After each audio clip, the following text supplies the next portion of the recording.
Septic tank, বাস্তুমতে septic ট্যাঙ্কে কোথায় বসানো উচিত?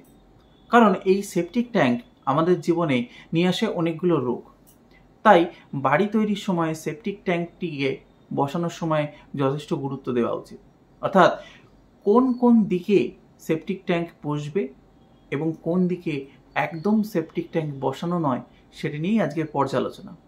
তাহলে আমরা প্রথমে জেনে নেব যে সেপটিক ট্যাঙ্কের জন্য সবথেকে ভালো দিক কোন কোনটি। সেপটিক ট্যাঙ্কের জন্য সবথেকে ভালো দিক হচ্ছে ইস্ট সাউথ ইস্ট, এছাড়া south south West, West north West এবং নর্থ ওয়েস্ট।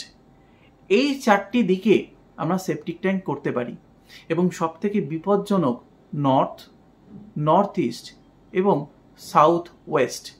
এই তিনটে দিকে সেপটিক ট্যাঙ্ক নৈব নৈব চ। কারণ এই তিনটে দিকে যদি সেপটিক ট্যাঙ্ক থাকে, সে বাড়িতে বিভিন্ন ধরনের স্নায়ুগত রোগ, ক্যান্সারের মতন রোগ আসতে বাধ্য। তাই সেপটিক ট্যাঙ্কের স্থাপনের ক্ষেত্রে উল্লেখিত চারটে দিক যথার্থ। বাস্তু সংক্রান্ত এরকম টিপস এবং আপনার বাড়ির বাস্তুটি পরীক্ষা করানোর জন্য স্ক্রিনে দেওয়া হোয়াটসঅ্যাপ নাম্বারে যোগাযোগ করতে পারেন। রাধে রাধে।